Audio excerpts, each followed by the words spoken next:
إن الحمد لله نحمده ونستعينه ونستغفره ونعوذ بالله من شرور أنفسنا ومن سيئات أعمالنا. من يهده الله فلا مضل له ومن يضلل فلا هادي له، وأشهد أن لا إله إلا الله وحده لا شريك له، وأشهد أن محمدا عبده ورسوله. يا أيها الذين آمنوا اتقوا الله حق تقاته ولا تموتن إلا وأنتم مسلمون. يا أيها الناس اتقوا ربكم الذي خلقكم من نفس واحدة وخلق منها زوجها وبث منهما رجالا كثيرا ونساء، واتقوا الله الذي تساءلون به والأرحام إن الله كان عليكم رقيبا.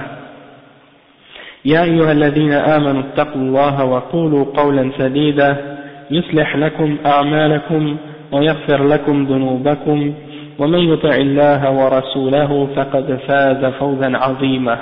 وإن خير الكلام كلام الله، وخير الهدي هدي محمد صلى الله عليه وسلم، وإن شر الأمور محدثاتها، وكل محدثة بدعة، وكل بدعة ضلالة، وكل ضلالة في النار. Amma ba'd. Donc aujourd'hui c'est le cours 54 dans l'explication du livre de Kitab al-Tawhid. On est dans le chapitre de Al-Shafa'a, Bab al-Shafa'a, et c'est le chapitre 17. Ok, Al-Sabi'a Ashar. Donc on a expliqué hier jusqu'au verset qui disait قل لله الشفاعة جميعا. D'accord, on a terminé d'expliquer ce verset. Maintenant on va expliquer l'autre verset que le Cheikh Mohammed ibn Abdul Wahhab a mentionné. C'est le verset dans Ayatul Kursi. قوله من ذا الذي يشفع عنده إلا بإذنه. Ok, et donc le Cheikh il va expliquer maintenant le tafsir de ça. Il قال وقوله من ذا الذي يشفع عنده إلا بإذنه، هذا جزء من آية الكرسي. الله لا إله إلا هو الحي القيوم لا تأخذه سنة ولا نوم له ما في السماوات وما في الأرض. من ذا الذي يشفع عنده إلا بإذنه يعلم ما بين أيديهم وما خلفهم ولا يحيطون بشيء من علمه إلا بما شاء وسع كرسيه السماوات والأرض ولا يؤوده حفظهما وهو العلي العظيم. وهي أعظم آية في كتاب الله عز وجل. لماذا صارت أعظم آية في كتاب الله؟ لأنها اشتملت على النفي والإثبات، نفي النقائص عن الله تعالى وإثبات الكمال لله عز وجل. والشاهد منها قوله من ذا الذي يشفع عنده إلا بإذنه. من نفي، أي لا أحد يشفع عنده أي عند الله تعالى إلا بإذنه، فهو الذي يأذن للشفعاء أن يشفعوا، وبدون إذنه لا يمكن لأحد أن يشفع أبدا، لا الأنبياء ولا الملائكة ولا الأولياء ولا الصالحين. وهذا محل الشاهد، لأن الشفاعة لا تكون إلا بإذن الله. ففي هذا رد على المشركين الذين اتخذوا الشفعاء بدون إذنه سبحانه وتعالى في ذلك، وزعموا أن هؤلاء الشفعاء يقومون بما يريدون منهم عند الله عز وجل، ولذلك صرفوا لهم العبادة، فصاروا يذبحون للقبور وينظرون لهم أو ينظرون لها ويطوفون بها ويتبركون بها ويتمسحون بترابها وبجدرانها ويعبدونها من دون الله، لأنهم يقولون هؤلاء شفعاؤنا عند الله، تركوا الله وعبدوا غيره، فعملهم هذا حابط باطل، لأنهم يضعونه في غير محله وقاسوا الخالق على المخلوق. Donc le cheikh il explique un petit peu surat Ayatul Kursi, et il dit Man zal ladhi yashfa'u 'indahu illa bi'idhnih, c'est-à-dire qui peut intercéder auprès de lui excepté par sa permission. Et ça c'est une partie du verset de Ayatul Kursi, dans lequel Allah subhanahu wa ta'ala dit dans le verset 255 dans Al-Baqarah, Allah subhanahu wa ta'ala il dit, hein, Allah, rien ne mérite d'être adoré excepté lui, il est Al-Hayy Al-Qayyum. Al-Hayy, le vivant, Al-Qayyum, celui qui se tient par lui-même, qui n'a besoin de rien, qui se suffit à lui-même. La ta'khudhuhu sinatun wa la nawm, ça veut dire qu'aucune fatigue, ni somnolence, ni sommeil, ni somnolence ne l'atteint, yani, il ressent aucune fatigue, rien yani, ne peut l'atteindre. 255 dans Al-Baqarah. À lui appartient tout ce qui est dans les cieux et sur la terre. Qui peut intercéder auprès de lui excepté après sa permission ou par sa permission? Il connaît ce qu'il y a devant eux et derrière eux, hein, et ils ne possèdent ou ils ne peuvent connaître de sa connaissance excepté par sa volonté. Son trône ou son kursi, hein, les ulama ils ont expliqué ça déjà, on a déjà mentionné des fois l'explication du kursi, c'est que le kursi c'est l'endroit où on pose les pieds en dessous de al-arsh, hein, c'est ça dans la langue arabe al-kursi. Et Allah subhanahu wa ta'ala il le décrit comme étant de la largesse ou de la grandeur des cieux et de la terre. Donc ça c'est un exemple de la grandeur de ce kursi. Hein? Il est plus vaste que les cieux et la terre. Et Allah subhanahu wa ta'ala, il n'y a rien qui l'empêche de les préserver et de le garder en ordre, tout ce qu'il a créé, tout ce qui est dans les cieux et dans la terre. Tout ça, ça ne lui demande aucune difficulté, ça ne prend de lui aucune difficulté de s'occuper de l'univers et de prendre soin de tout ça malgré la grandeur de tout ce qui est dedans. Hein? Et il est Al-Ali Al-Azim, il est le très haut et le très grand. Non. Oui, on est encore dans le chapitre de l'intercession, puis je ne sais pas si on aura terminé ça aujourd'hui, mais peut-être ce sera l'avant-dernier cours là-dessus, après on passera à l'autre sujet, Inch'Allah. Le cheikh il dit que ça c'est le plus grand verset dans le Coran, c'est le plus grand verset dans le Coran en entier. Et pourquoi c'est le plus grand verset dans le Coran? Le cheikh il dit parce que il y a dedans l'affirmation et la négation. L'affirmation de toute la perfection en ce qui concerne Allah subhanahu wa ta'ala et la négation de toutes les imperfections, hein, au sujet d'Allah subhanahu wa ta'ala. C'est-à-dire que Allah subhanahu wa ta'ala il affirme qu'il a toutes les bonnes qualités et les caractéristiques de perfection, et tout ce qui est faiblesse ou imperfection, eh bien il s'en purifie et il explique que toutes ces choses-là ne peuvent pas l'atteindre et le toucher, parce qu'il est parfait. Et donc le point que le cheikh a mentionné dans cette ayah, c'est la partie où on mentionne la question de Ash-Shafa'a, c'est-à-dire de l'intercession. Qui pourra donc intercéder auprès de lui excepté par sa permission? Et c'est-à-dire quand Allah subhanahu wa ta'ala dit qui, ça signifie une négation en réalité, c'est pour dire personne. Personne ne peut intercéder auprès d'Allah subhanahu wa ta'ala excepté par sa permission. Donc c'est lui qui donne à la personne qui veut intercéder, c'est Allah qui donne la permission à celui qui veut intercéder pour quelqu'un. Quelqu'un ne peut pas juste décider d'intercéder auprès d'Allah subhanahu wa ta'ala pour quelqu'un d'autre. Il doit avoir la permission d'Allah subhanahu wa ta'ala pour intercéder pour lui, contrairement aux êtres humains dans la dunya. Quand on veut intercéder pour quelqu'un, on n'a pas besoin nécessairement d'avoir la permission pour aller intercéder. On peut le faire directement, aller à la personne et dire je veux te demander d'aider cette personne. Tandis que Allah subhanahu wa ta'ala c'est pas comme ça. Tu peux pas intercéder auprès de lui excepté par sa permission. Et donc personne ne peut demander l'intercession pour une autre personne excepté par la permission d'Allah. Donc, que ce soit un prophète, que ce soit un ange, que ce soit un wali, que ce soit un homme pieux, un salih, peu importe, il ne peut pas intercéder pour toi excepté par la permission d'Allah subhanahu wa ta'ala. Hein? Et donc c'est ça que le cheikh a voulu mentionner comme argument et comme preuve pour le sujet qui a rapport avec la shafa'a, que la shafa'a ne peut être faite que par la permission d'Allah, et ça c'est une réfutation des mushrikines, c'est une réfutation des gens qui adorent autre que Allah subhanahu wa ta'ala et qui prennent des intercesseurs en dehors d'Allah subhanahu wa ta'ala sans sa permission. Hein? Et ils croient que ces intermédiaires-là ou ces intercesseurs-là vont remplir leur désir et vont leur donner ce qu'ils recherchent. Hein? يقومون بما يريدون منهم عند الله. Donc ils croient qu'ils ont accès, comme ça ils sont proches d'Allah, donc ils peuvent aller voir Allah subhanahu wa ta'ala et lui demander pour nous qu'est-ce qu'on a besoin. Et le cheikh il dit c'est pour ça qu'il leur offre des adorations. Et ils ont commencé à sacrifier des animaux pour les tombes par exemple. Et ils font des vœux pour les tombes et ils font le tawaf aux tombes. Et ils cherchent la baraka.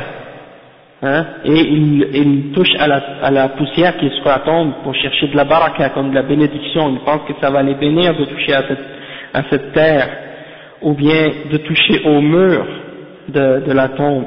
Il croit qu'il y a une baraka en faisant ça. Et il les adore en dehors d'Allah subhanahu wa ta'ala. La pierre, naam. Il croit qu'en touchant à ça, ça y est, ils acquièrent plus de baraka. Parce qu'ils se disent, هؤلاء شفعاؤنا عند الله, comme Allah subhanahu wa ta'ala dit dans le Coran. Et ils disent, les mushrikins, ceux-là sont nos intermédiaires auprès d'Allah subhanahu wa ta'ala. Donc ils ont abandonné Allah, ils ont adoré autre que lui. Hein? Et ça, il n'y a pas de doute que ce qu'ils font c'est totalement faux.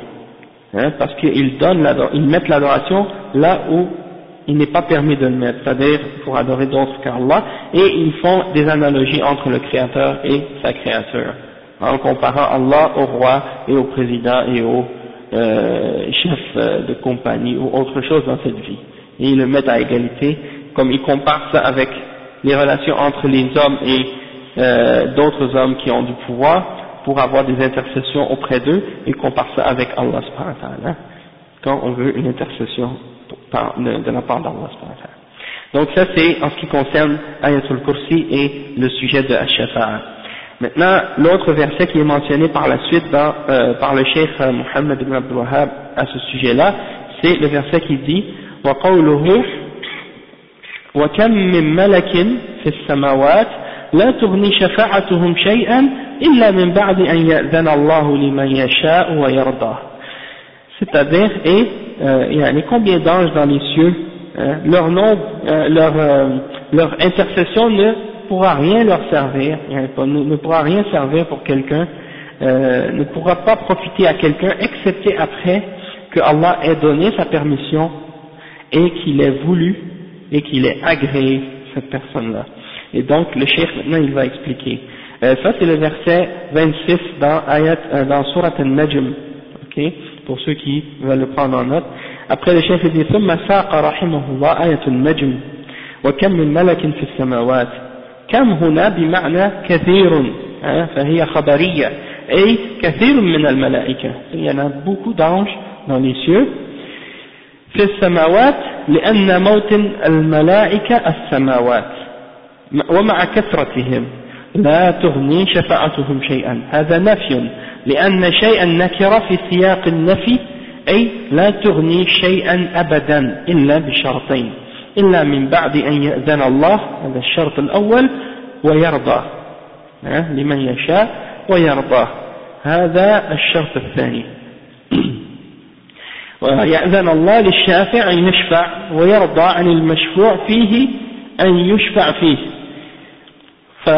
وهو المؤمن الموحد الذي عنده ذنوب يستحق بها العذاب فإذا أذن الله جل وعلا في الشفاعة فيه فإنه تنفعه الشفاعة ويسلم من العذاب بإذن الله عز وجل. Donc le cheikh il dit que donc il y a beaucoup d'anges dans les cieux, que leur intercession ne pourra pas leur profiter, ne pourra profiter à personne, ne pourra pas profiter à une personne quelconque en particulier, sauf si il a rempli deux conditions qu'on a mentionnées hier. La première condition c'est qu'il ait eu que la personne ait qu'on ait la permission pour intercéder pour cette personne de la part d'Allah subhanahu wa ta'ala, et deuxièmement que Allah ait agréé cette personne-là. Et donc c'est ça. Et donc le cheikh il dit que Allah subhanahu wa ta'ala va donner la permission à la personne qui veut intercéder, et il va agréer la personne pour qui on demande l'intercession, pour que celui qui veut intercéder pour lui puisse le faire, et cette personne-là que Allah va agréer, c'est celui qui est un croyant, qui est muwahhid, c'est-à-dire qui a le tawhid, qui a établi son tawhid, et qui a appliqué le tawhid, qui n'a pas fait aucune forme de shirk dans l'adoration d'Allah subhanahu wa ta'ala. Et donc, celui-là, Allah subhanahu wa ta'ala va permettre qu'on intercède en sa faveur. Hein, même s'il a quelques péchés qu'il a fait dans la dunya, même si c'est des kaba'ir, du moment qu'il est muwahhid, même s'il mérite le châtiment, Allah va permettre qu'on intercède en sa faveur. Et l'intercession va être bénéfique pour lui, contrairement aux mushrikines et aux kuffars. Hein, et donc il sera sauvé, celui qui a établi le tawhid, il sera sauvé du châtiment d'Allah subhanahu wa ta'ala. Et donc il y a une bonne annonce dans ça, il y a une bushra pour le mu'min, le muwahhid, hein, du fait que s'il s'est accroché au tawhid, il est quand même certain il a quand même l'espoir qu'il va aller quand même au paradis. Soit directement comme on a dit, ou bien soit il va, même s'il rentre en enfer un certain temps, il sortira quand même parce qu'il est resté sur son tawhid, il n'a pas fait de shirk. qu'Allah l'ait agréé. Le cheikh il dit ensuite فدل على أن الأمر كله لله سبحانه وتعالى وتطلب الشفاعة وغير فدل على أن الأمر كله لله سبحانه وتعالى وتطلب الشفاعة وغيرها من الله ولا يتعلق على غيره ولا تصرف العبادة إلا له ولا يدعى إلا هو سبحانه وتعالى ولا يجوز اتخاذ الوسائط بين الخلق وبين الله بقضاء الحاجات وتفريج الكربات وإجابة الدعوات لا يجوز هذا وإنما العباد يجب عليهم أن يتوجهوا إلى الله سبحانه وتعالى في عباداتهم وفي دعواتهم وفي سائر أمورهم ومهمة الرسل هي التبليغ عن الله سبحانه وتعالى وأما أنهم يكونون وسطاء بين الله وبين خلقه في قضاء الحوائج فهذا أمر باطل ولهذا يقول شيخ الإسلام ابن تيمية هناك واسطة من أثبتها كفر وواسطة من أنكرها كفر فالواسطة التي من أنكرها كفر هم الرسل عليهم الصلاة والسلام في تبليغ أمر الله سبحانه وتعالى يعني من جحد رسالة الرسل كفر فالرسل واسطة بين الله وبين الناس في تبليغ الرسالة أما الواسطة التي من أثبتها كفر فهي جعل الوسائط بين الله أو بين الخلق وبين الله في قضاء الحاجات وتفريج الكربات هذه من أثبتها كفر لأن الله كفر المشركين في ذلك والله جل وعلا أمرنا أن نتوجه إليه مباشرة بدون أن نتوسط أن نوسط أحدا أو نسأل بجاه أحد أو بحق أحد. Donc on va expliquer cette partie. Le cheikh il dit donc que ce verset donc prouve que toute la question de shafa'a appartient à Allah subhanahu wa ta'ala seulement. Et on n'a pas le droit de la demander à autre que Allah subhanahu wa ta'ala, ni de s'accrocher à autre que Allah subhanahu wa ta'ala, ou d'offrir l'adoration à d'autres que Allah subhanahu wa ta'ala. Et on n'a pas le droit d'invoquer autre que lui. Et ce n'est pas permis de prendre des intermédiaires ou des intercesseurs entre le Créateur et entre le Créateur et Allah subhanahu wa ta'ala pour arriver à remplir nos besoins quand on a quelque chose, quand on a un besoin pour le satisfaire ou pour le régler, quand on a un malheur de demander à autre que Allah subhanahu wa ta'ala ou de faire des du'as à autre que Allah subhanahu wa ta'ala, ça c'est pas permis. Les serviteurs d'Allah subhanahu wa ta'ala sont obligés de se tourner vers Allah subhanahu wa ta'ala uniquement dans leurs adorations et dans leur invocation et dans toutes leurs affaires. Et la tâche ou le rôle des messagers, c'est de transmettre le message d'Allah subhanahu wa ta'ala. Mais on n'a pas le droit de les prendre comme des intermédiaires entre nous et Allah subhanahu wa ta'ala dans le but de remplir nos besoins ou de demander à Allah qu'est-ce qu'on veut. Parce que de faire ça, c'est faux. Et il y a une explication dans les paroles du Cheikh Ibn Taymiyyah, rahimahullah, Cheikh al-Islam Ibn Taymiyyah, qui clarifie comme il faut cette question-là d'une façon très claire. Il dit qu'il y a un intercesseur ou un intermédiaire, celui qui l'affirme, il a mécru en Allah subhanahu wa ta'ala. Et il y a un autre intermédiaire, celui qui le nie, il a mécru en Allah subhanahu wa ta'ala. Donc il y a deux catégories d'intermédiaires. Donc, juste pour vous résumer un peu le sujet, c'est que l'intermédiaire que tu affirmes, que si tu l'affirmes, tu as mécru en Allah ou tu es kafir, si tu l'as affirmé, c'est l'intermédiaire dans l'adoration. Quand tu prends un intermédiaire entre toi et Allah pour l'adorer, ça c'est kufr, c'est shirk de faire ça. Et l'autre intermédiaire que tu prends entre toi et Allah et que si tu le nies, c'est kufr, c'est l'intermédiaire dans la transmission du message d'Allah subhanahu wa ta'ala, c'est-à-dire qu'on a besoin des messagers et des prophètes pour connaître la volonté d'Allah et des messagers. Celui qui nie qu'on a besoin des messagers et des prophètes pour nous transmettre la révélation d'Allah subhanahu wa ta'ala, il a mécru, il a rejeté la foi en Allah subhanahu wa ta'ala. Parce que personne ne peut avoir accès à la révélation d'Allah, personne ne peut connaître ce que Allah veut de l'humanité, excepté par l'intermédiaire des messagers et des prophètes. Et il y a une catégorie des êtres humains qui ont renié les prophètes et la prophétie, qui ont renié qu'il y a des anges qui sont venus aux messagers pour enseigner aux hommes le message d'Allah subhanahu wa ta'ala. Comme certains philosophes par exemple qui nient qu'il y a des messagers. On a donné des exemples de ça déjà dans d'autres occasions, par exemple des soufis qui pensent qu'ils ont un contact direct avec Allah subhanahu wa ta'ala, ils n'ont plus besoin de passer par des prophètes, ils ont accès eux directement à la source, ou bien qu'ils peuvent voir dans al-lawh al-mahfouz qu'est-ce qui est écrit, pas besoin de passer par une révélation ou un prophète. Ou les chiites par exemple, qui croient que leurs imams sont infaillibles, ils ont 12 imams et eux ils sont infaillibles, pas besoin de passer par les révélations. On a les imams qui nous ont tout révélé, la religion, et ils avaient déjà la connaissance complète de tout ce qu'il fallait savoir, pas besoin de retourner aux prophètes. Donc, ça c'est des exemples de façon d'annuler ou de rejeter l'intermédiaire qu'il y a entre nous et Allah dans la transmission du messager. Et il y a une catégorie d'êtres humains qui utilisent cette méthode-là aussi aujourd'hui, comme ceux qui sont laïcs par exemple.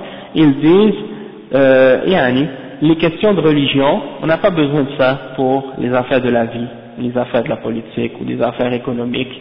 Ça, c'est nous-mêmes, on va faire nos propres lois, pas besoin de la révélation pour ça. Donc, ils pensent qu'ils ont, souvent même on en entend certains parmi eux, qu'est-ce qu'ils disent comme argument? Ils disent, dans l'islam, il n'y a pas de clergé. Donc, s'il n'y a pas de clergé dans l'islam, il n'y a pas de hiérarchie comme dans la religion catholique, donc ça veut dire que, on n'a pas besoin de suivre les conseils ou les enseignements de personne. Chacun est libre de faire ce qu'il veut. Et ça, en fait, c'est une mauvaise compréhension. Parce que quand on dit qu'il n'y a pas d'intermédiaire dans l'islam, entre nous et Allah, c'est quand on dit entre nous et Allah dans l'adoration. C'est-à-dire nous, quand on se dirige vers Allah subhanahu wa ta'ala, il ne doit pas y avoir d'intermédiaire. Contrairement aux chrétiens, contrairement aux autres religions qui prennent des intermédiaires entre eux et Allah dans l'adoration. Eux, quand ils veulent aller à Dieu, ils passent par des intermédiaires, des saints, des prophètes, des hommes, des animaux, des statues, des idoles. Nous, on n'a pas le droit de faire ça. Mais, quand c'est la question de Allah subhanahu wa ta'ala, quand il s'adresse à l'être humain et à l'humanité, et quand il fait savoir sa volonté et sa révélation, là, il faut affirmer qu'il y a un intermédiaire, et l'intermédiaire, c'est le prophète. Premièrement, c'est l'ange qui amène le message au prophète. Ensuite, le prophète qui transmet le message aux sahaba. Donc, Nous, on n'est pas vivant à l'époque du prophète Mohammed sallallahu alayhi wa sallam. Donc c'est certain que on a plein d'intermédiaires entre nous et le prophète Mohammed sallallahu alayhi wa sallam, parce qu'on n'était pas vivant à l'époque. Le prophète sallallahu alayhi wa sallam, il disait aux sahaba, sallu kama ra'aytumuni usalli, priez comme vous m'avez vu prier. Hein? Toutefois,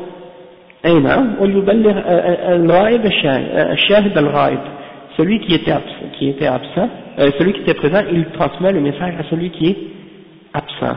Donc, Allah subhanahu wa ta'ala, il dit, liyunzirakum bihi wa man balagh. C'est pour transmettre, pour que le messager vous avertisse, et toute personne à qui le message est transmis, ou le message atteint, toute personne à qui le message est transmis, il est averti par ce message-là. Donc il y a les sahaba, après il y a les tabi'in, après il y a les tabi'in, qui se sont transmis cette connaissance, hein, qui sont les héritiers des prophètes, hein, warathatul anbiya, ce sont les ulama, comme le prophète sallallahu alayhi wa sallam a dit, al-ulama hum warathatul anbiya, ce sont les héritiers des prophètes. Et donc ils se sont transmis cette science de génération en génération, et ça c'est l'héritage des prophètes, jusqu'à nos jours aujourd'hui. Et ceux qui ont fait ça, c'est Ahlul Hadith, Ahlul Sunnah wal Jama'a. Ils se sont transmis cette science de la religion de génération en génération, et ils ont préservé pour nous le Coran, et la Sunna, et le fiqh, et toutes les sciences islamiques. Hein? Donc, il y a des intermédiaires entre nous et Allah dans la transmission de la connaissance de l'islam. Et celui qui nie ça, c'est parce qu'il essaie de rejeter une partie de la religion. D'accord? Donc ça c'est très important de comprendre cette chose-là, parce qu'il y en a qui veulent prendre des raccourcis pour apprendre l'islam, ils passent par là, ils passent par d'autres choses, soit la raison, ils veulent placer la raison devant la révélation, ou bien, c'est plutôt d'intermédiaire, pas d'intercession, tu comprends? C'est comme quand Dieu s'adresse à l'homme et quand l'homme s'adresse à Dieu. C'est dans les deux sens. Mais dans un sens c'est permis, dans l'autre sens c'est pas permis. Quand nous on s'adresse à Allah, c'est pas permis de prendre des intermédiaires, mais quand Allah s'adresse à nous, il y a des intermédiaires. Ça c'est très important de distinguer entre les deux. D'accord? Et donc, comme on expliquait, il y en a qui ont pris la logique, ils l'ont mis au devant de la révélation. Il y en a qui ont pris leur désir et leur passion, ils l'ont mis devant la religion. Ou d'autres choses de ce genre. Mais alhamdulillah, yani, Ahlus Sunnah wal Jama'a, ils ont été guidés vers toute la justice et tout le droit chemin à ce sujet-là, alhamdulillah. Donc, ça c'est un petit résumé que je vous ai fait au sujet de l'explication du Cheikh Ibn Taymiyyah à ce sujet-là. Il dit donc,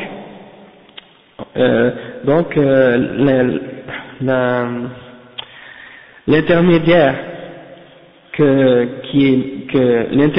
celui qui prend un intermédiaire, l'intermédiaire que celui qui l'a mis, il avait cru en Allah, c'est les messagers, dans la transmission du message, hein, celui qui nie les messagers et le message, il a mécru en Allah subhanahu wa ta'ala, et pourquoi? Parce que les messagers, comme on a dit, sont des intermédiaires entre les hommes et Allah subhanahu wa ta'ala dans la transmission du message, et l'intermédiaire ou l'intercesseur que celui qui l'affirme a mécru, c'est celui qui met entre lui et Allah subhanahu wa ta'ala des intermédiaires dans l'adoration ou dans l'intention ou dans le but de chercher à arranger ses affaires ou de régler quand il a un malheur, il essaie de les appeler pour leur demander leur aide à autres que Allah subhanahu wa ta'ala, comme les awliya ou d'autres. Celui qui affirme ça, il a mécru. Parce que Allah subhanahu wa ta'ala a déclaré que les mushrikines sont kuffars parce qu'ils faisaient ça. Hein? Et Allah subhanahu wa ta'ala nous a demandé de nous diriger et de nous tourner uniquement vers lui, directement, hein? Sans prendre un intermédiaire, sans prendre aucun intermédiaire, et de demander à Allah directement. Et il nous a aussi interdit de demander par le statut de quelqu'un.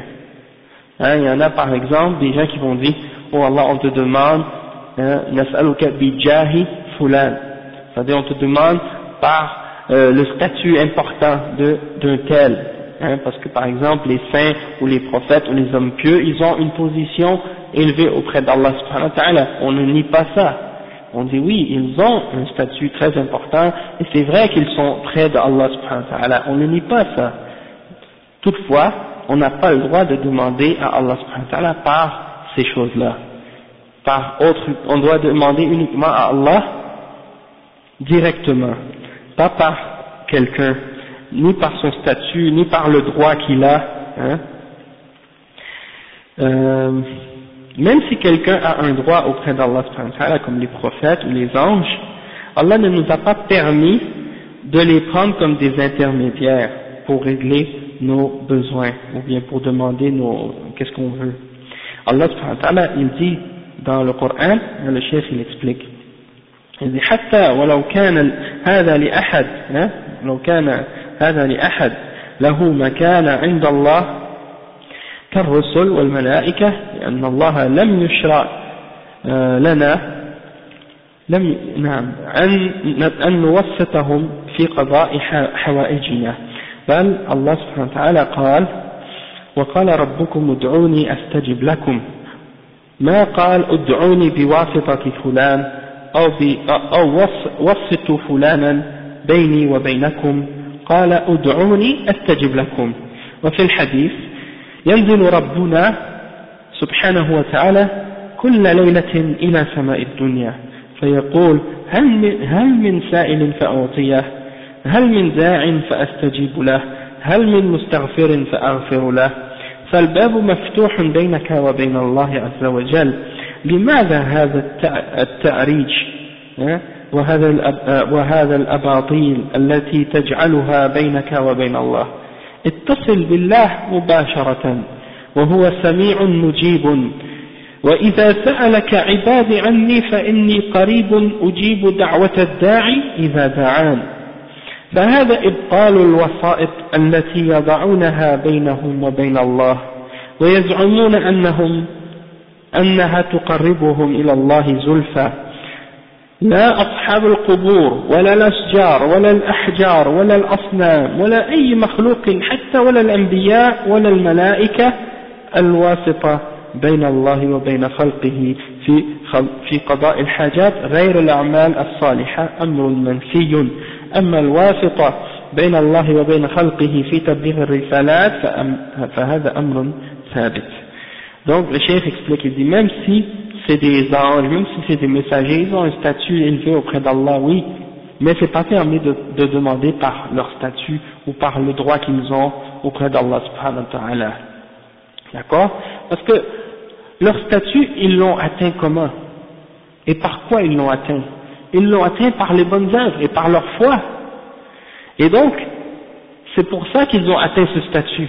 Et leurs bonnes œuvres à eux, et leur foi à eux, elle ne peut pas te profiter à toi. La seule chose qui peut te profiter à toi, c'est tes bonnes œuvres à toi, et ta foi à toi.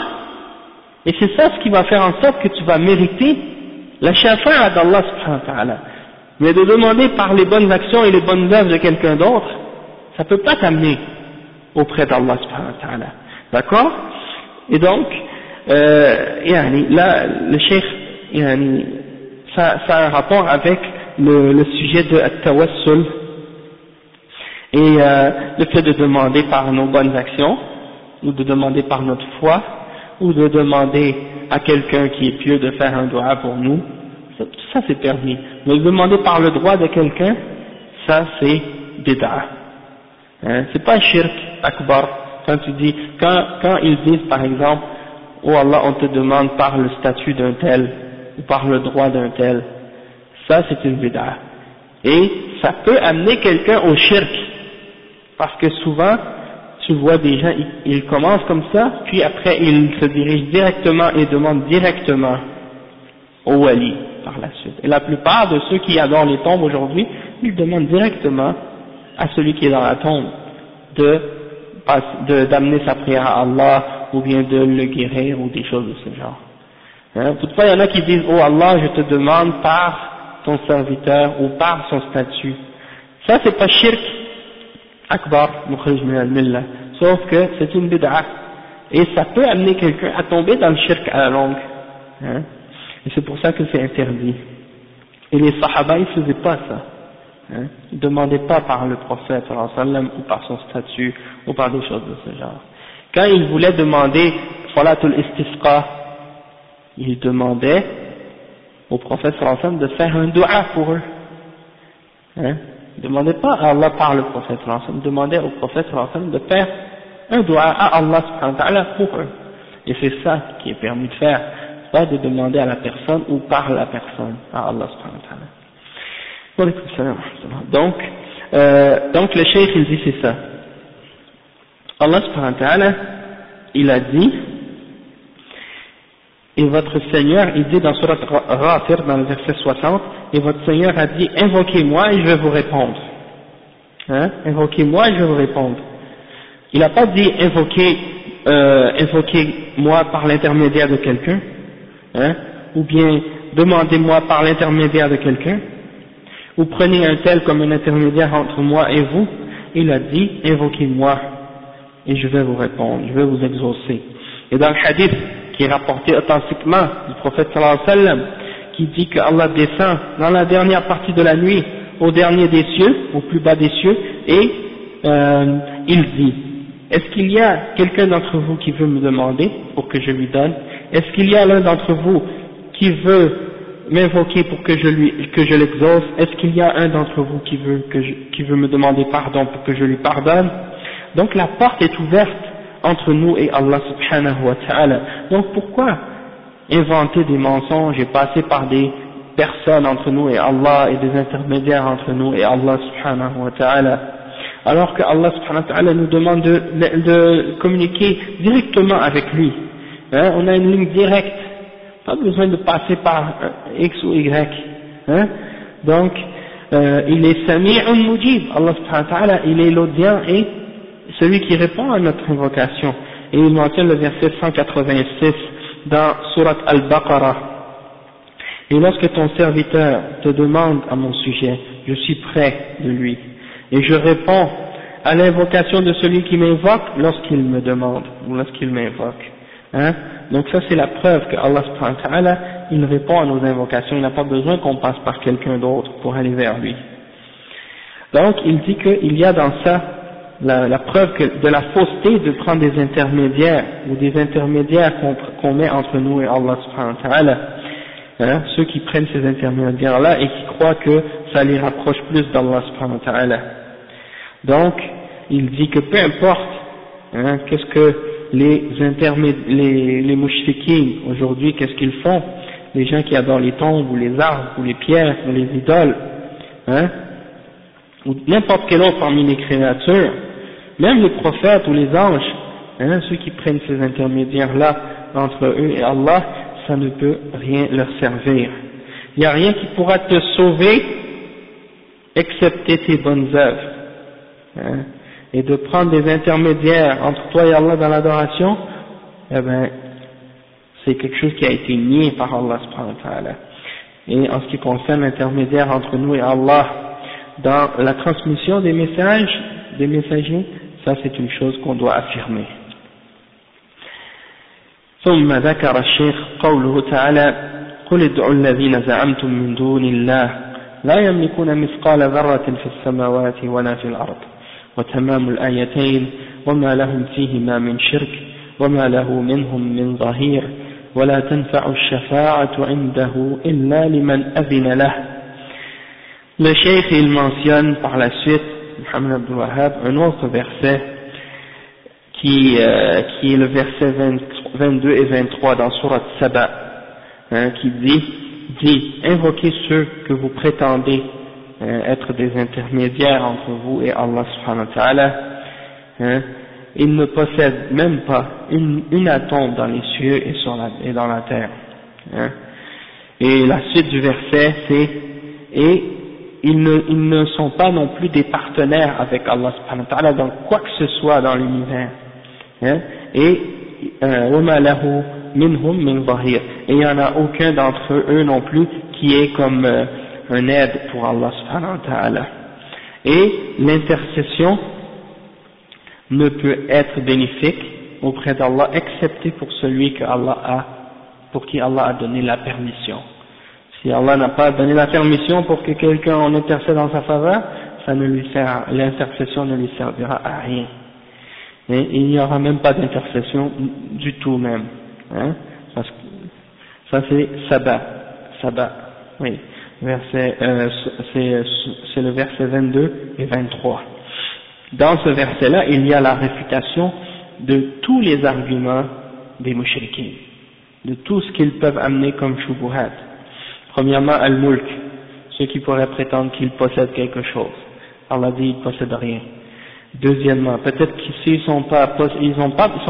possèdent rien, mais peut-être qu'ils sont partenaires avec Allah subhanahu wa ta'ala, même pas. وَمَا لَهُمْ فِيهِمَا مِنْ شِرْكٍ. Ils n'ont même pas rien, ils ne sont pas partenaires non plus avec Allah subhanahu wa ta'ala dans quoi que ce soit. وَمَا لَهُ مِنْهُمْ مِنْ ظَاهِرٍ. Et ils n'aident même pas Allah subhanahu wa ta'ala. Et ils n'ont pas la shafa'a non plus. Donc ils n'ont rien. Hein?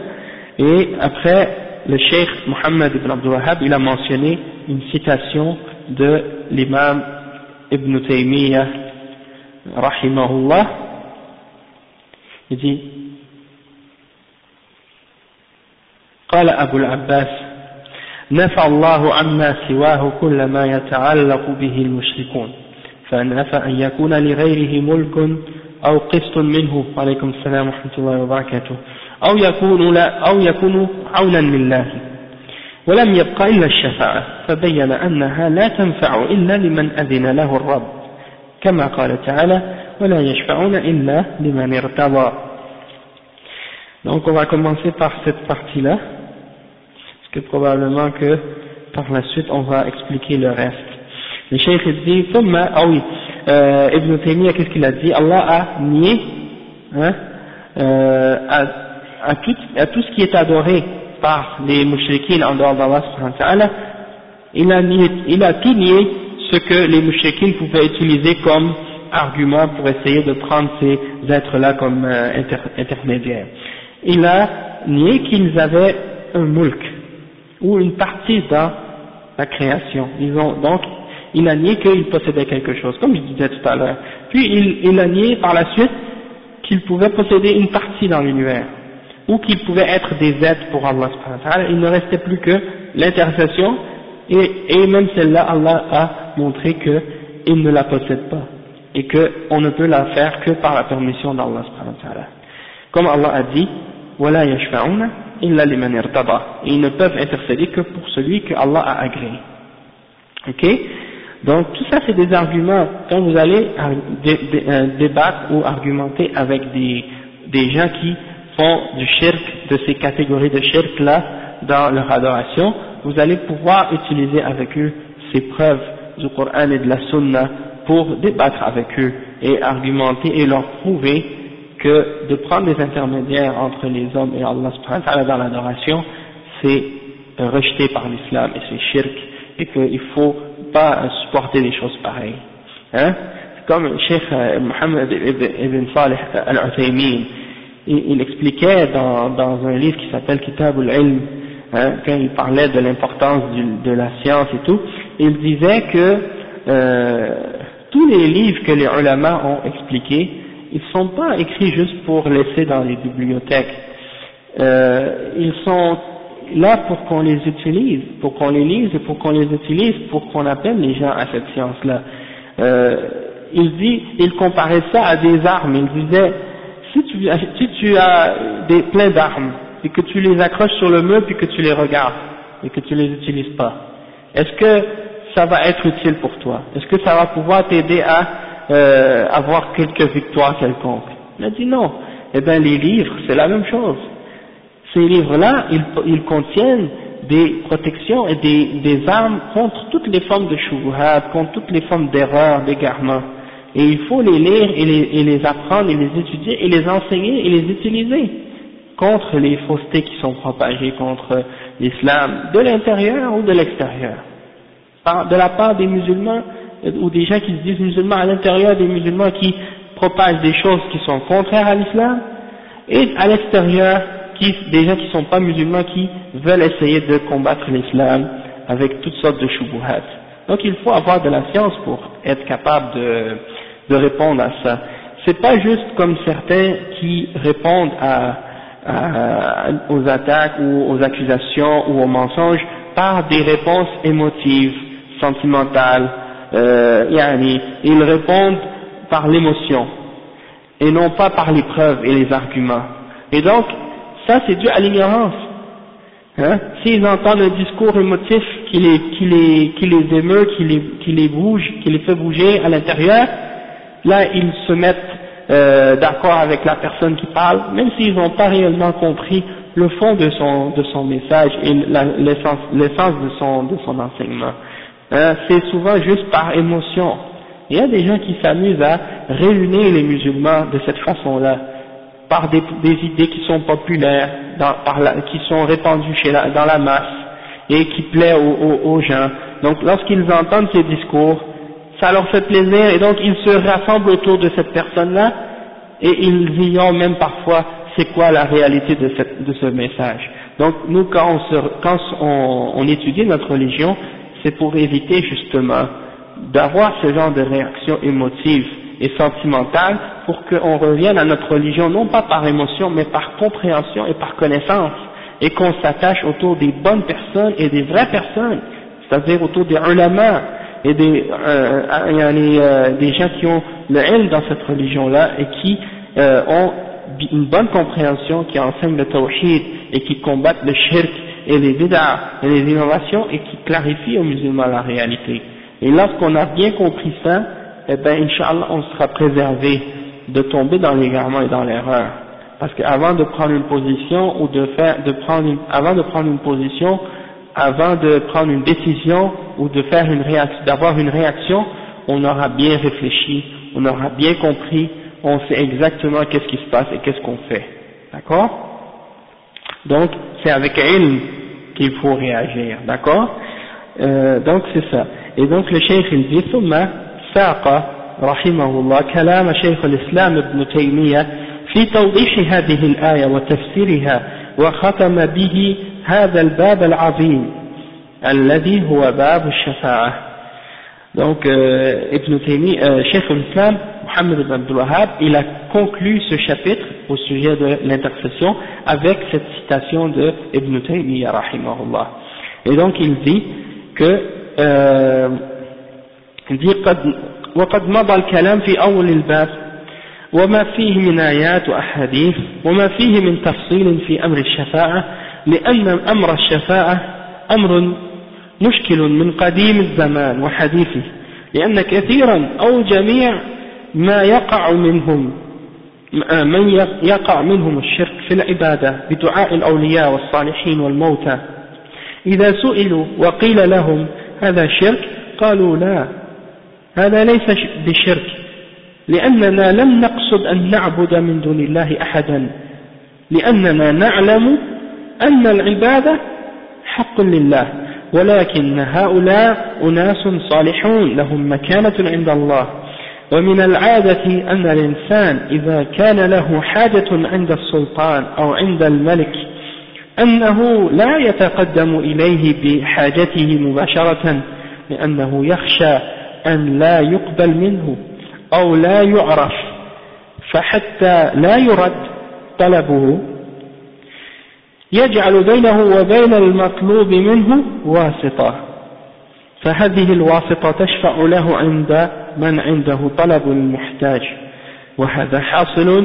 وهذا حاصل ما يجيبون به، وهو جواب باطل، لأن قياس الخالق على المخلوق قياس باطل، لأن الله ينزه أن يقاس بأحد من خلقه. قال سبحانه: فلا تضربوا لله الأمثال إن الله يعلم وأنتم لا تعلمون. وقال سبحانه وتعالى: ليس كمثله شيء وهو السميع البصير. وقال سبحانه: ولم يكن له كفوا أحد، إلى غير ذلك مما بين الله سبحانه أنه لا يجوز أن يقاس بخلقه أو أن يشبه بخلقه لوجود الفرق العظيم بين الخالق والمخلوق، فإذا كان ملوك الدنيا تصور عندهم شفاعة الشافعين بغير إذنهم فإن الخالق جل وعلا لا تسر عنده لأنه أعظم من ذلك لأن ملوك الدنيا بحاجة إلى هؤلاء الشفعاء لإعانتهم على أمور الملك فيشفعونهم من أجل أن يعينوهم على أمور الملك ولأن ملوك الدنيا لا يعلمون أحوال الرعية فهم بحاجة إلى أن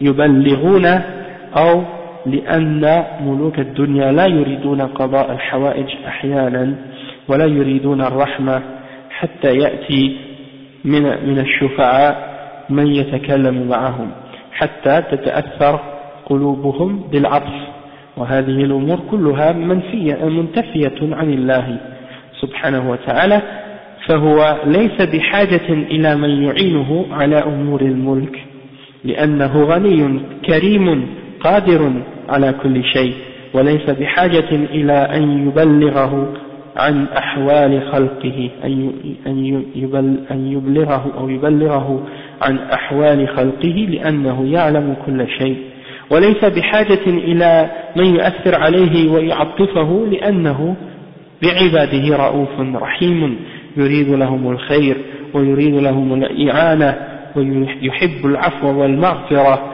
ويجود على خلقه بدون أن يؤثر عليه أحد أو يتوسط عنده أحد نعم فهذه الأمور كلها منتفية. Donc le cheikh il a expliqué ici que c'est comme un résumé de tout ce qu'on a expliqué hier dans le dars en fait. Il a tout réexpliqué en fait de façon plus concise et résumée. Il dit que on a expliqué au début de ce chapitre les versets et les hadiths qui parlent en détail de la question du shafa'a. Parce que la shafa'a c'est une question qui est compliquée. Depuis longtemps, avant dans le passé comme aujourd'hui, les êtres humains ont toujours eu des difficultés à comprendre cette question-là. Il y a toujours eu des problèmes avec les mouchriquins à comprendre cette question-là. Et donc, la plupart des mouchriquins, si c'est pas tous les mouchriquins, quand il y a de leur part une forme quelconque de shirk qui arrive, que ce soit du fait qu'ils invoquent des awliya ou des hommes pieux ou des morts et qu'ils leur demandent, et lorsqu'on leur dit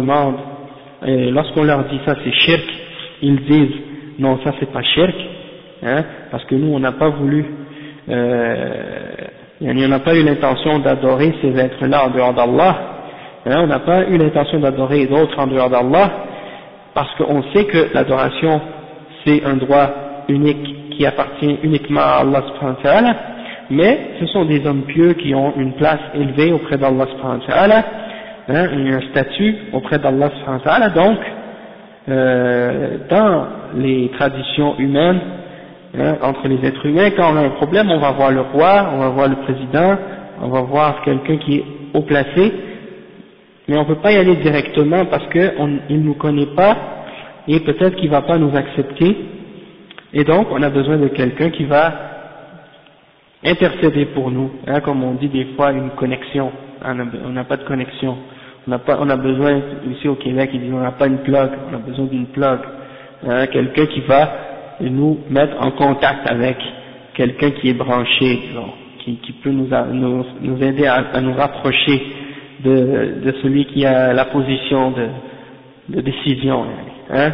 Donc le cheikh dit وَهُوَ جَوَابٌ بَاطِلٌ, il dit c'est une réponse qui est complètement fausse. De faire ce genre d'analogie-là entre le créateur et la créature, c'est totalement faux. Et Allah subhanahu wa ta'ala, il s'est purifié et il a nié cette chose-là, ce genre d'analogie-là à son sujet. Il a dit qu'on ne peut pas comparer Allah à rien de ses créatures. Il dit فَلَا تَضْرِبُوا لِلَّهِ الْأَمْثَالَ إِنَّ اللَّهَ يَعْلَمُ وَأَنْتُمْ لَا تَعْلَمُونَ. Ne faites pas des fausses analogies avec Allah subhanahu wa ta'ala, des fausses comparaisons avec Allah subhanahu wa ta'ala, car Allah sait et vous ne savez pas. C'est le verset 74 dans Surat Al-Nahl. Et il dit aussi subhanahu wa ta'ala, il n'y a rien qui lui ressemble, laysa kamithlihi shay, il n'y a rien comme lui, et il est l'audient et le voyant. Ça c'est le verset 11 dans surat Ash-Shura, et il dit aussi وَلَمْ يَكُنْ لَهُ كُفُوًا أَحَدٍ dans surat Al-Ikhlas, il n'y a rien qui soit comparable à lui, le verset 4 dans As-Samad. Donc il y a beaucoup d'autres preuves qui nous montrent qu'il n'est pas permis de faire un qiyas entre Allah et sa création, parce qu'il y a des grandes différences entre le créateur et la créature. Et donc si les rois ou les présidents dans ce monde ont besoin, si les rois ou les dirigeants ont besoin dans ce monde de quelqu'un pour intercéder en faveur d'une créature ou d'un être humain, ça c'est les êtres humains dans ce monde, mais ça c'est pour eux, mais pour le créateur c'est pas pareil. Les êtres humains, ils ont besoin des intermédiaires pour les aider dans leurs affaires, dans leur gouvernement. Le président ne peut pas gouverner tout seul. S'il n'a pas des ministres, des conseillers, qu'est-ce qu'il fait, le président? Il ne peut pas. C'est impossible. Le premier ministre, le président, le roi, il ne peut rien diriger s'il est tout seul. Il faut qu'il ait des ministres, il faut qu'il ait des conseillers. Et ils sont là pour l'aider. Donc, il y a un certain échange entre les deux. Eux, ils ont besoin du roi, et le roi, en même temps, il a besoin d'eux. Tandis que Allah, c'est pas comparable à ça, tu vois.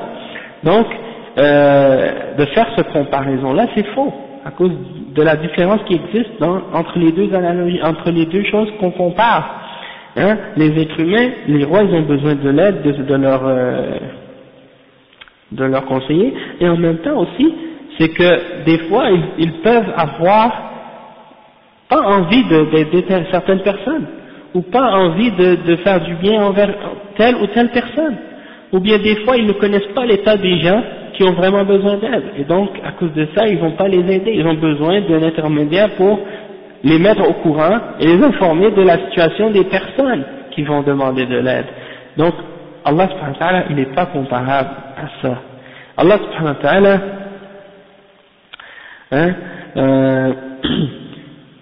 يعني le chef dit فهم بحاجة ok ولا يريدون الرحمة ok donc des fois aussi c'est comme j'ai dit, les dirigeants ils ont pas envie d'aider certaines personnes ou de faire du bien pour certaines personnes, et ils ont donc besoin de quelqu'un pour disons pas jouer avec leurs sentiments, mais pour, disons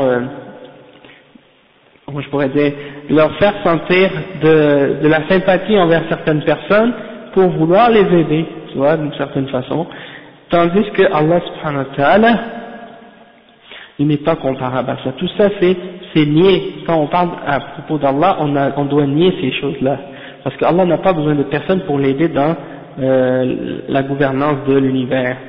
Il est riche, il se suffit à lui-même et il est généreux. Il est tout puissant, il a le pouvoir sur toutes choses. Il n'a pas besoin de quelqu'un qui va lui transmettre l'état de ses créatures. Et il connaît toutes choses.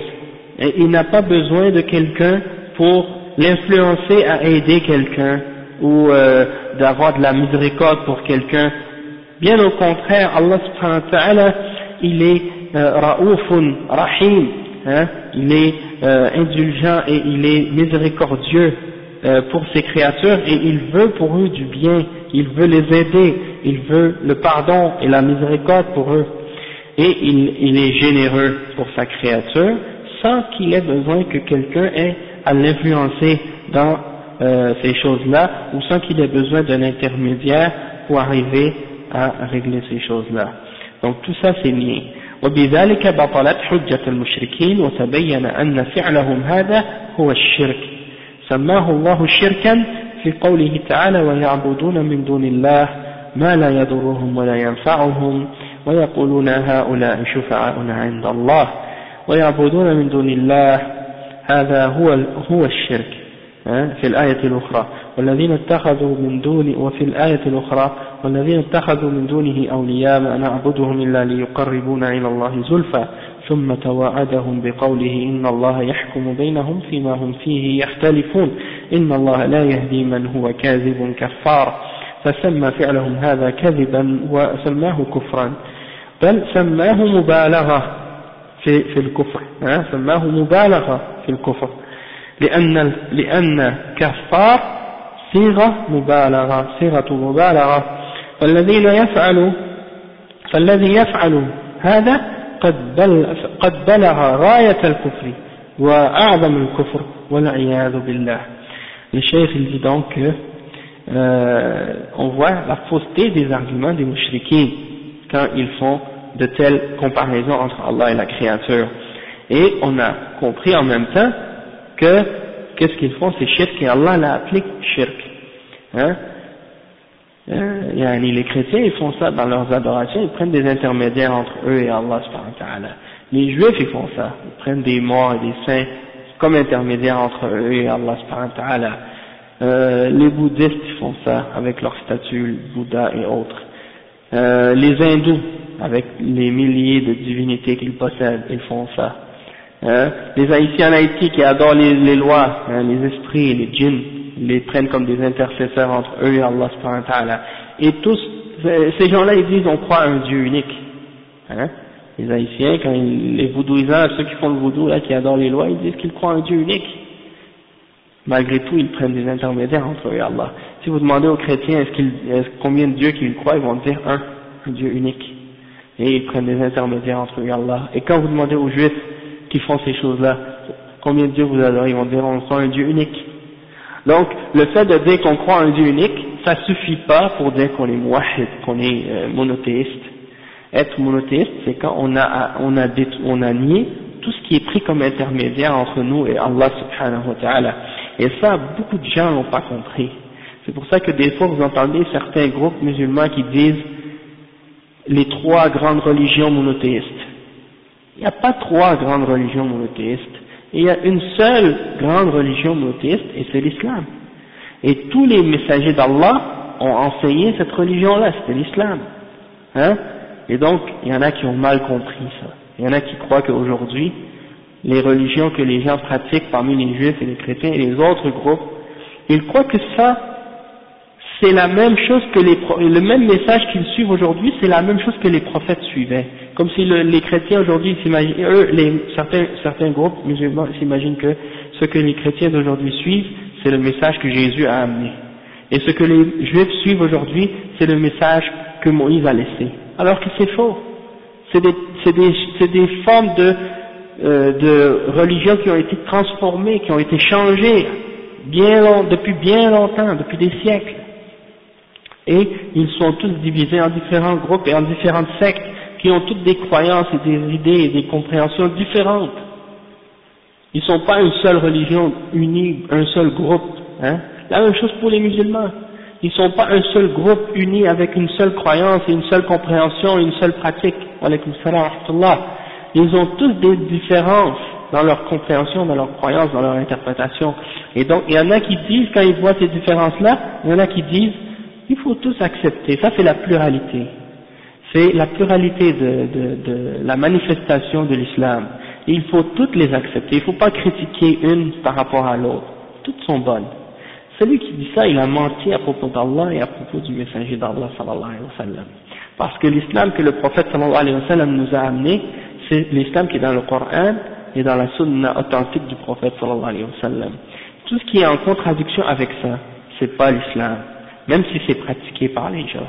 Et il y a des gens aujourd'hui qui essaient de culturiser, c'est pas un mot que j'ai inventé, je pense que c'est un vrai mot en français, mais ils veulent culturiser la religion, c'est-à-dire ils veulent que la religion soit prise comme une culture. Et ils mélangent la culture et la religion d'une façon tellement, disons, intime, ou tellement mélangée ensemble que, la personne, elle est musulmane par le simple fait qu'elle est de culture musulmane. Et donc, quand ils vont parler, par exemple, de culture, comme par exemple, c'est ça ce qu'ils disent aujourd'hui.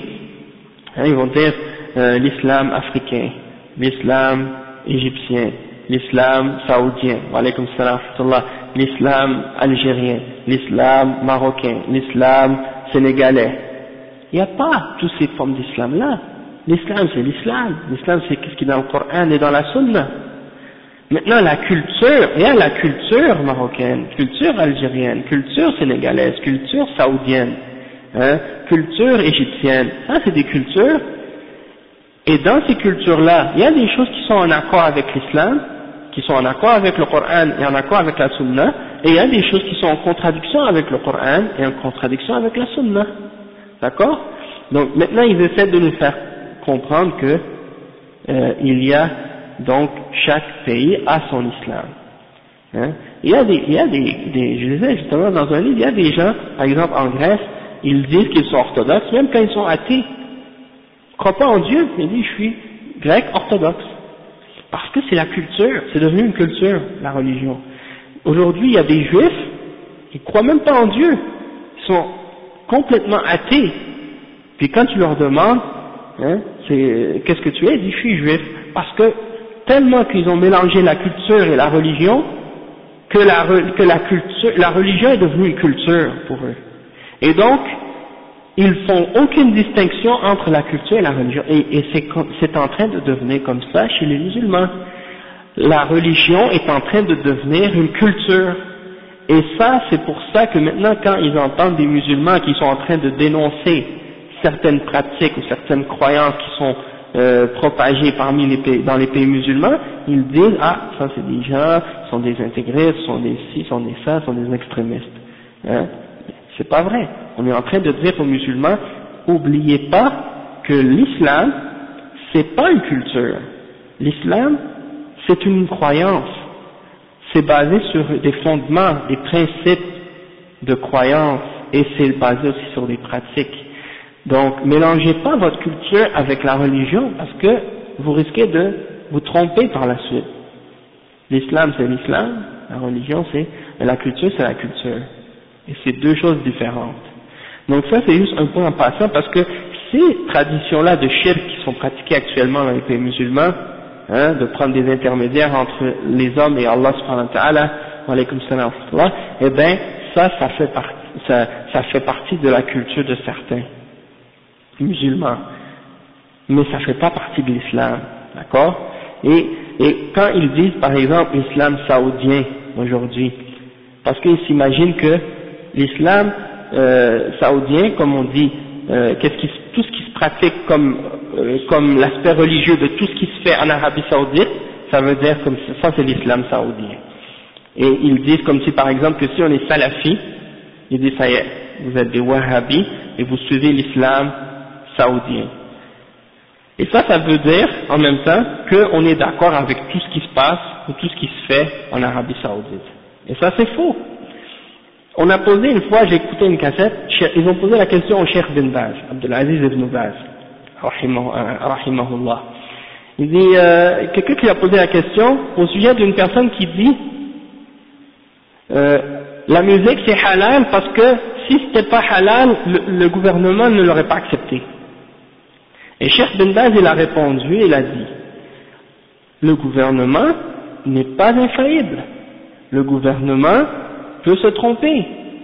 Ça se peut qu'il fasse des erreurs. Donc la référence, c'est pas qu'est-ce que le gouvernement fait. La référence, c'est qu'est-ce qui est écrit dans le Coran et dans la Sunna. Hein?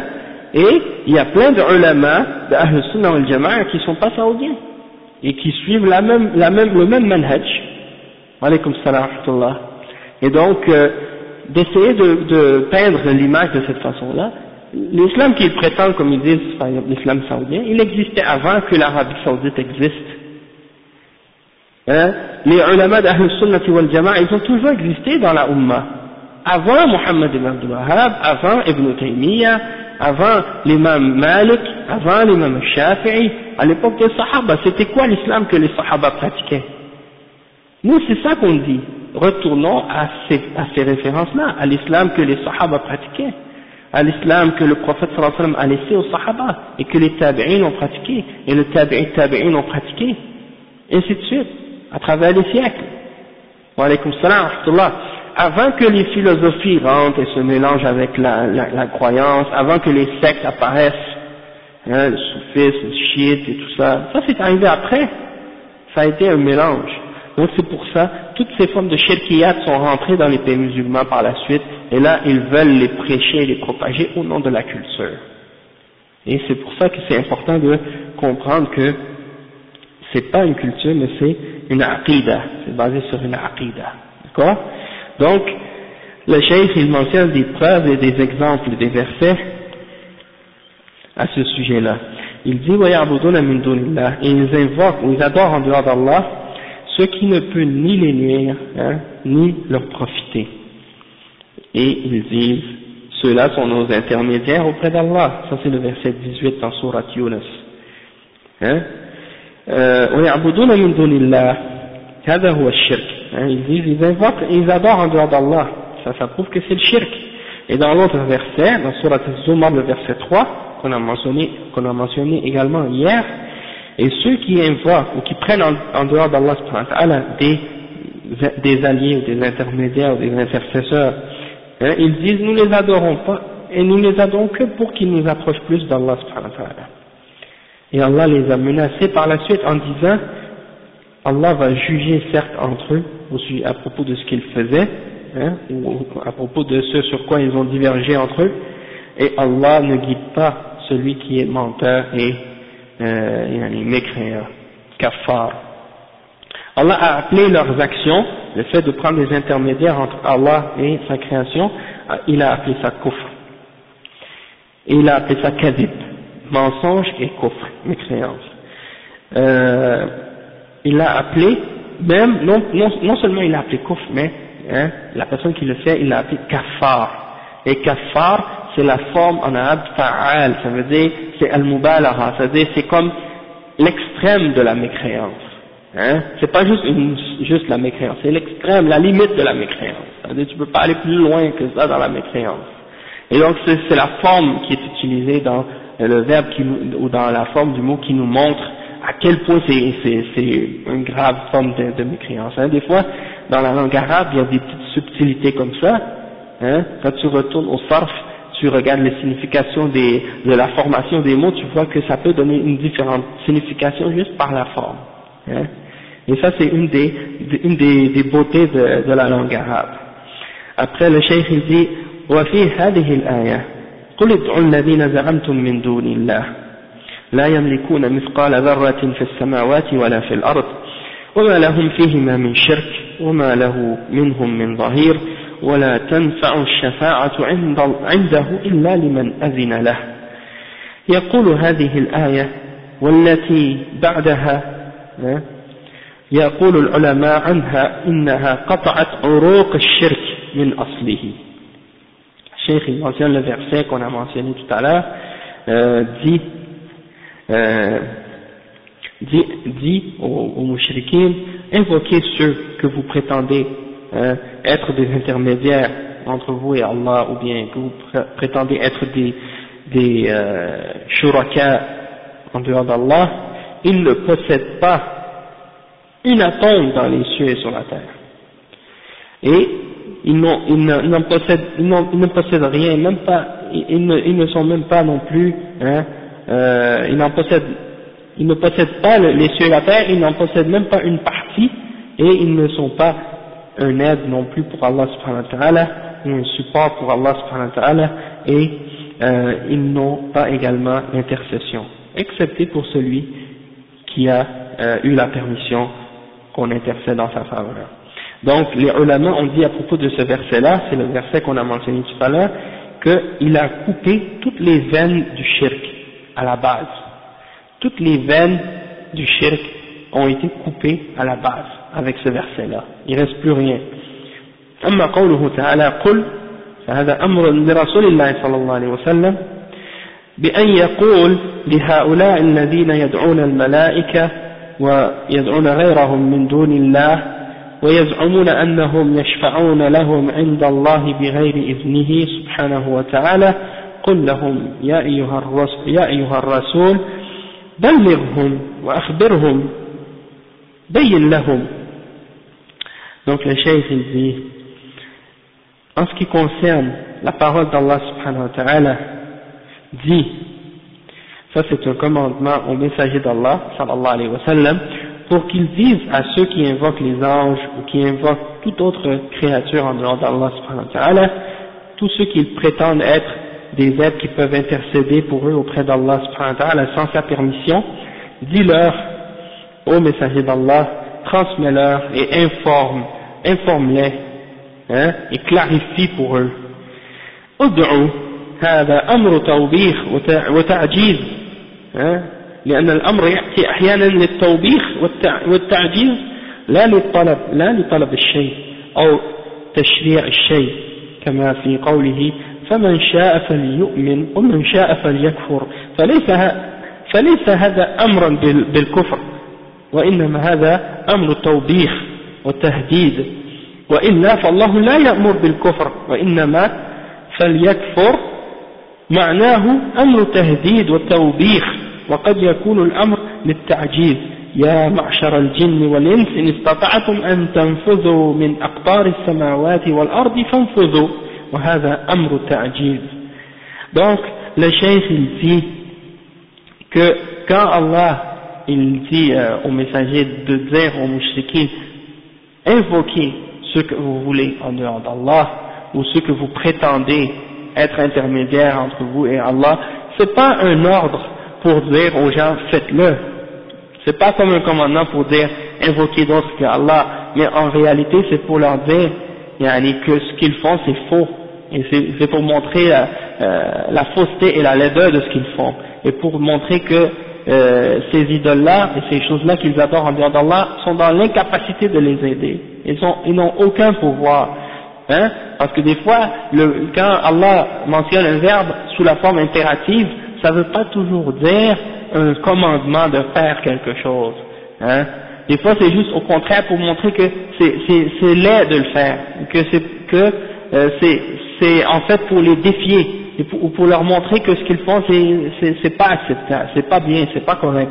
Comme par exemple, Allah il dit dans le Coran, dans Surat Al-Kahf, le verset 29, فَمَنْ شَاءَ فَلْيُؤْمِنْ وَمَنْ شَاءَ فَلْيَكْفُرْ, que celui qui veut qu'il croit, et celui qui ne veut pas, ou celui qui veut qu'il mécroit. C'est pas un ordre que Allah dit de mécroire aux gens. Allah n'ordonne pas aux gens de rejeter la foi, non. Mais c'est pour leur montrer que c'est une menace de la part d'Allah subhanahu wa ta'ala.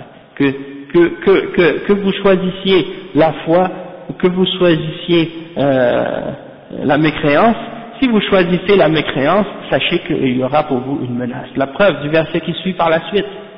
إِنَّا أَعْتَدْنَا لِلظَّالِمِينَ نَارًا أَحَاطَ بِهِمْ سُرَادِقُهَا وَإِنْ يَسْتَغِيثُوا يُغَاثُوا بِمَاءٍ كَالْمُهْلِ يَشْوِي الْوُجُوهِ. Donc, c'est pour dire que فَمَنْ شَاءَ فَلْيُؤْمِنْ, celui qui veut qu'il croit, il va avoir la récompense d'Allah subhanahu wa ta'ala et le paradis et tout le bien. وَمَنْ شَاءَ فَلْيَكْفُرْ, et que celui qu'il veut qu'il mécroit, mais s'il mécroit, c'est tant pis pour lui parce qu'il va aller dans l'enfer pour l'éternité, et ça va juste uniquement le nuire à lui et non pas à personne d'autre. Et ça ne va pas nuire à Allah subhanahu wa ta'ala. Donc c'est dans ce sens-là, et non pas pour dire rejetez la foi ou soyez des kuffars. Parce que Allah ne commande pas aux hommes d'être des kuffars et de rejeter la foi. Ok, donc c'est ça.